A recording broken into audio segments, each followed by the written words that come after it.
Good morning. My name is Dr. Arthur Flug. I'm the Executive Director of the Harriet and Kenneth Kupferberg Holocaust Center at Queensborough Community College. We welcome you here, and I'd like to introduce you our President, Dr. Diane Call. Thank you very much, and welcome to Queensborough.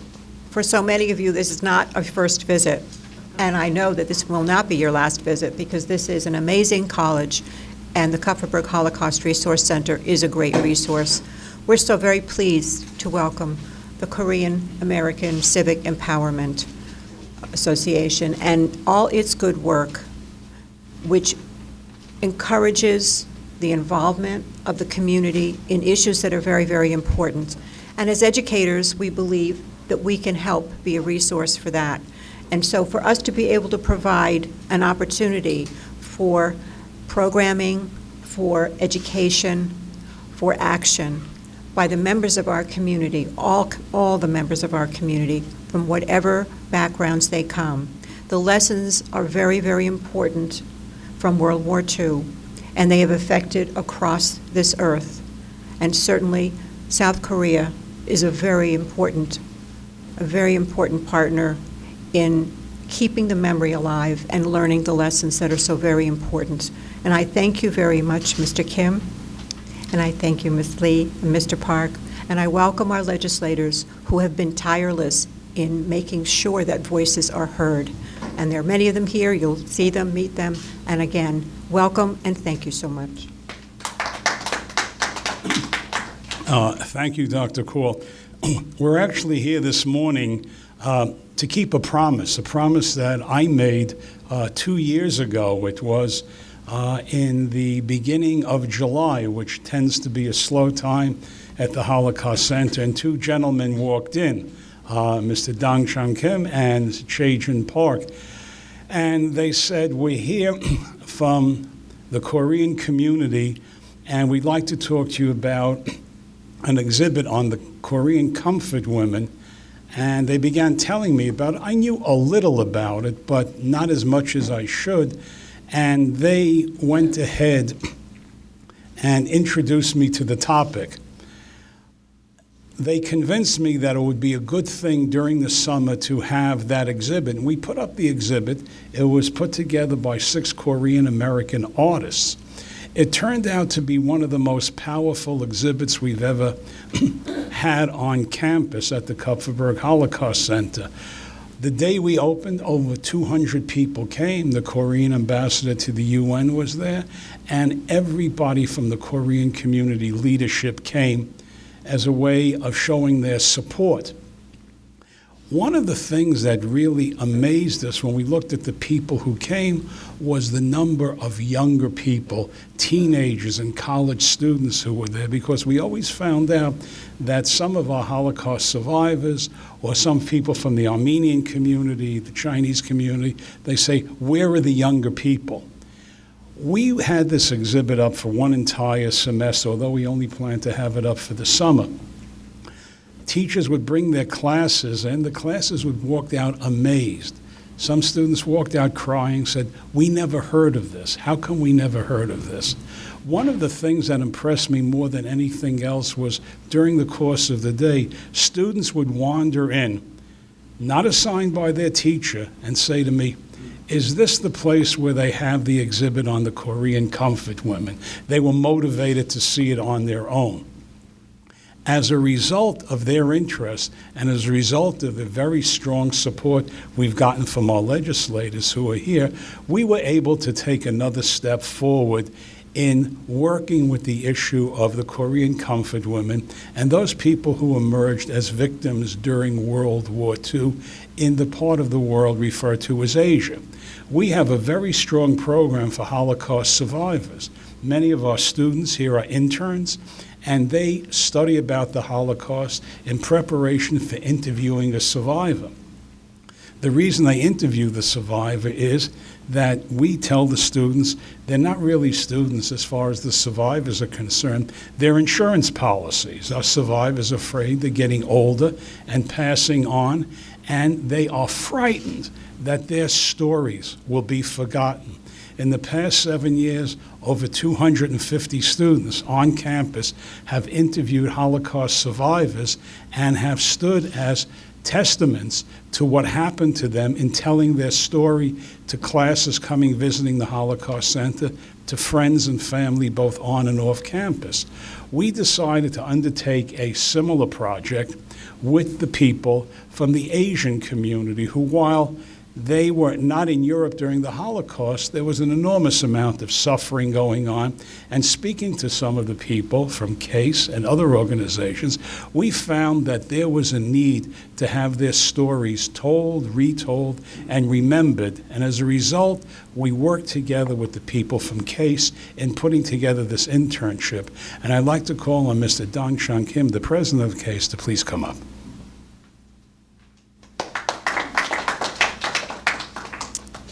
Good morning. My name is Dong-Chun Kim, the Korean American Civic Empowerment. I am very happy today because we KACE and Kupferberg Holocaust Center prepared this internship for a long time, and we having the kickoff today. We successfully recruited intern students from Queensborough Community College and war crime victims from the Korean and Chinese American communities in our neighborhood. Most of we could find a very qualified instructor, Dr. Jimin Kim, for the internship. KACE and Kupferberg Holocaust Center did many amazing projects together recently. We had a Comfort Woman exhibition in the summer 2011 and meeting of Holocaust and Comfort Woman survivors last December. We invited 2 Comfort Woman survivors from South Korea. I want to highlight this. These programs are not anti-Japanese movement. It was about just the human rights and women's rights. We want to teach the world that there are something you must keep even during the war. These human rights that deserve to any person as a human being. And also we want to teach those who violated and having intention to violate human rights that we will never forget what they committed. This internship will upgrade our commitment to the human rights. Through this internship, we will teach our next generation about the importance of the value of human rights. I would like to thank Dr. Jimin Kim and Dr. Arthur Flug, and Queensborough Community College President Diane Cole, and Dr. Esther Lee, who is the board chair of the Korean American Civic Empowerment, for their support for this program. Thank you. Thank you very much. Thank you, Mr. Kim. One of the things that was delightful to do this program and started was the number of community leaders who came forward to help us. And I'd like to call first Council Member Peter Koo.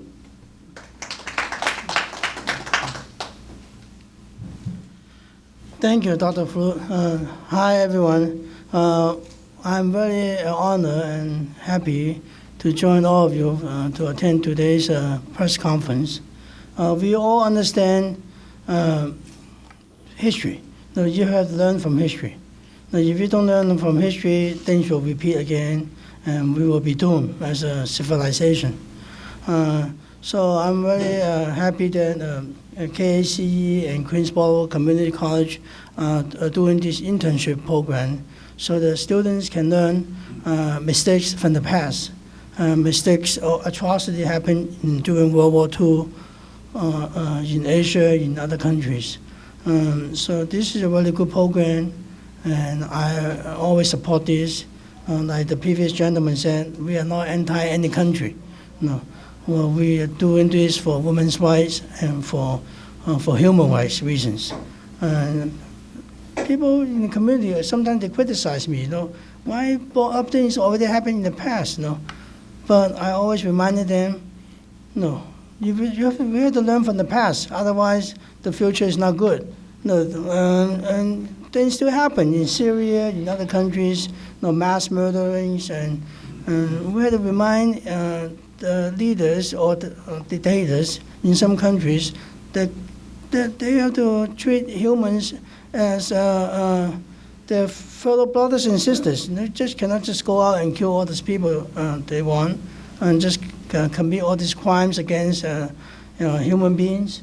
So this is a very good program. I hope this program will spread to other colleges in the States or in other countries.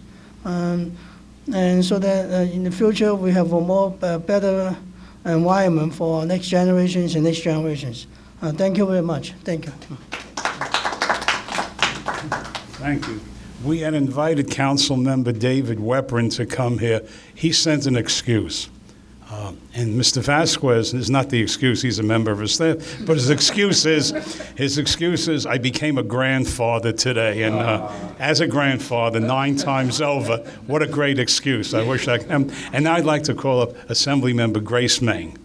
Ms. Meng has been with us has been with us from the very, very start. Whenever we needed assistance, she was there, just like the other people here. Ms. Meng. Good afternoon. My name is Assemblywoman Grace Meng, and it's such an honor for me to be here. Dr. Flug is kind. I think he's referring to the days where we actually could be a little more helpful. But spiritually, we're there for you. I'm honored to be here today. I want to thank our President, Diane Call, Dr. Flug, and the Center, and KACE, Mr. Kim, for their wonderful collaboration in making these projects and internships possible. As a mom of 2 young kids, it's so important for me to see the fruits of the work that all of you are doing, especially so that my children, when they're grown up, they will be able to come here and learn lessons from errors of the past. So, thank you so much for all the work that you do in making sure that our survivors and our victims and their stories are preserved. So, congratulations. Thank you, Grace. When you come into the Holocaust Center and you made a right turn to come down here, the first thing everybody notices is a sign, and that sign is sort of a guideline for what we're going to be doing this semester with the Asian community and the internship. And it says, and when the last survivor is gone, who will tell of the Holocaust? That's been our guideline, and I go by it every morning when I come in here, and that will be our guideline for this. It may not be the Holocaust, but people in the part of Asia were suffering at that time, and we don't want that to be forgotten. I'd like to introduce 2 of our students who happen to come by here as who are interested in this, and it is nice to know that nobody asked them to come. They came on their own. And I'd like to introduce another good friend of ours, Senator Tony Avella. Thank you, Arthur. It really is a pleasure to be here this morning for this new internship program, and I want to congratulate Arthur, Queens College, and of course the Holocaust Center, and KACE, and Mr. Kim. As Peter Koo said, if we don't learn from the mistakes of the past, we're doomed to repeat them. And I know that even for myself, when you had the presentation for the Comfort Women, I didn't even know about that. I learned about that here. And I've had the opportunity to work with KACE and other Korean leaders about that issue. But if we don't study this, then we'll allow this to happen again in the future. Atrocities are occurring all across the globe every single day. And we have to stand up when it comes to human rights every single day. And I just thank you all for putting this together because it is so very important. Thank you, Senator. And now I'd like to introduce Senator Toby Stavisky, who reminded me her husband, Senator Leonard Stavisky, taught here when there were just Quonset huts here. So again, this is carrying on the family tradition. Senator Stavisky. Thank you, Dr. Flug and President Call, Mr. Kim, Mr. Park, Ms. Lee. It's no accident, I think, as every time I come to the Queensborough campus, I think back to those days, and it's no accident that Queensborough has been on the cutting edge of so many important outreach programs to the community, whether it be the art exhibits or the at the museum, or this tribute and this reminder of what took place in world history. I was familiar with the Comfort Women, and in fact, I sponsored a resolution in the Senate a number of years ago involving the Nanjing massacre, which was very similar in many respects to the story of the Comfort Women. But as you look around here, we're reminded of what has transpired in our history. And Arthur, I think you probably started as a social studies teacher. Yeah, so did I. And that's one of the things that's drummed into us when we're in college. One of the reasons you teach social studies is to remind students of their past, but also to talk about the future. And I think it was, you can correct me if I'm wrong, but I think it was Lord Acton who said that if we don't study the lessons of the past, we're going to repeat the mistakes in the future.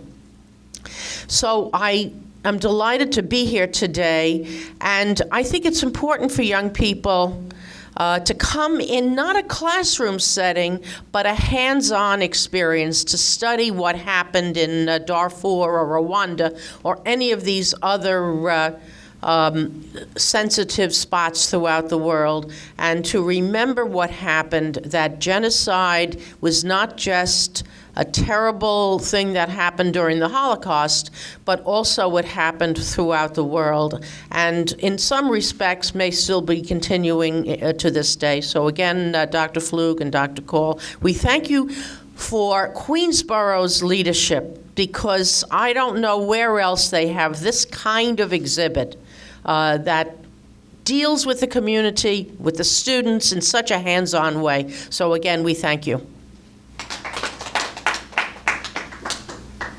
Thank you very much, Toby. That was very kind of you. Just as a closing word, one of the things you may want to see before you leave the Holocaust Center on your way out, as you go down the hall, right before the glass doors, is a full-page picture story from the Daily News. On December 15th of 2012, December 15th marked the 1,000th protest that took place in Seoul, Korea, by the Comfort Women. Every Wednesday, they still do demonstrate in front of the Japanese embassy, simply saying, admit what you did, and of course, no admission is forthcoming. And through the actually heroic work of the people in KACE, we were able to bring over 2 Comfort Women, and we had a ceremony. We had such a large turnout, we had to move it across campus to the theater. And we had 2 Comfort Women. These women were in their 90s, come over here, and they were on the stage exchanging stories with 2 Holocaust survivors, the same age. And when it was over, the translator, of course we had the Korean visitors were not able to speak English, the translator came up to me and said, all 4 of us have learned a new word today, sister. What a powerful statement that was. I think I've called everyone who wants to come up. I thank you for coming, and we'll be, Alice? Yes, we got a quick group photo. Sure, please, everyone come up.